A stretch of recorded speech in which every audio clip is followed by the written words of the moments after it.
This is one of the most popular questions that I get asked, and today I want to share with you my approach which resolves this problem by addressing the needs of the puppy as well as that of the parent. If you have ever had or been around a puppy, you have probably experienced the puppy play bite, which, although well-intentioned, can still be pretty painful. First of all, we must realize that this is a completely normal and necessary facet of puppy development. It is the result of a somewhat crude combination of teething and the curious mind of a young dog. They are armed with little but their noses and needle-sharp teeth to explore and get to know the world around them. While it would be unfair and unrealistic to expect our dogs to stop mouthing altogether, our goal here is to effectively teach our dogs that they must not use their teeth on human skin.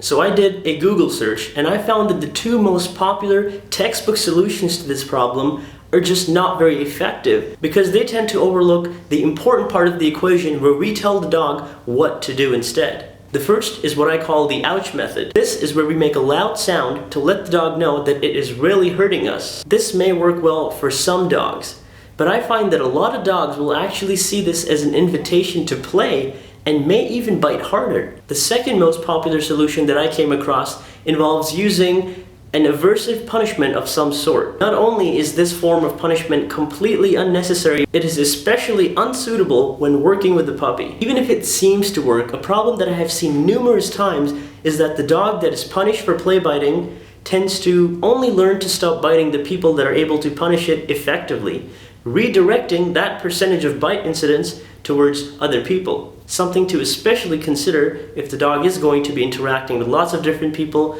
and especially young children. When attempting to correct any problem behavior, the approach that we must take should be proactive as opposed to reactive. In other words, we don't have to wait for the dog to do something wrong in order to show them the correct alternate behavior. This is especially important when curbing play biting, and I like to do a mixture of different things. As simple as it may be, always have a couple of toys available to your dog to chew on. Properly sized Nylobones and peanut butter stuffed Kongs tend to be the safest and most valued chewables in the puppy world.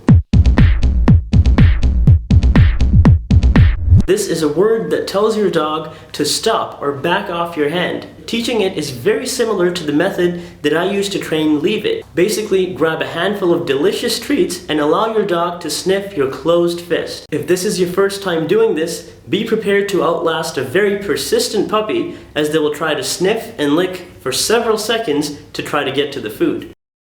Tell your dog off just once and wait until they decide to back off, immediately rewarding them the second that they do. Off.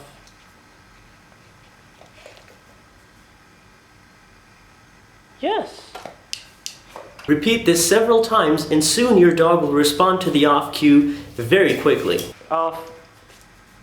Yes. Mouthing is a good thing and we do want to encourage it to some degree since it is very soothing for a puppy that is teething. The message to communicate is that toys are much more fun to play with than hands. Now that we have a word that we can get the puppy to stop mouth to skin contact, we can start to reward them by immediately engaging them with an appropriate object or toy. Teaching a dog to play tug has many benefits and can be used as a very motivating reward in training. However, we have to follow a few rules if we want to make sure that the dog stays interested in playing the game. Once we have taught the dog to stop biting on our skin as soon as we gave them the off cue, and we have also taught them to play tug with a toy, then we are well on our way to tackling this problem behavior. However, if one day the puppy continues to ignore the feedback that we are clearly communicating, and this is very rare, we can give them a short timeout. I prefer not to put the dog in their crate just because I think it should always be a very positive place, and I don't really want the dog associating being in the crate with my physical absence or being punished. Instead, I prefer removing myself from the environment. You could leave the room, or if you have the dog in their long-term confinement area, simply walk out just long enough to let your puppy reflect on the event that led to the loss of their favorite human playmate. After about 30 seconds to a minute, you can go back, talk to your dog, pet them. We want the puppy to know that we still love them. It's just that painful biting behavior that we find intolerable. The best way to train a dog to do anything is by teaching them from the inside out, by focusing on what you want the dog to do instead of what you don't want them to do. This is the only way that we can guarantee that a dog will learn to think and not simply react. Puppies are able to acquire a number of very advanced skills from a very young age. And the truth is that the more things that we teach them, the better they become at learning, and we do at teaching.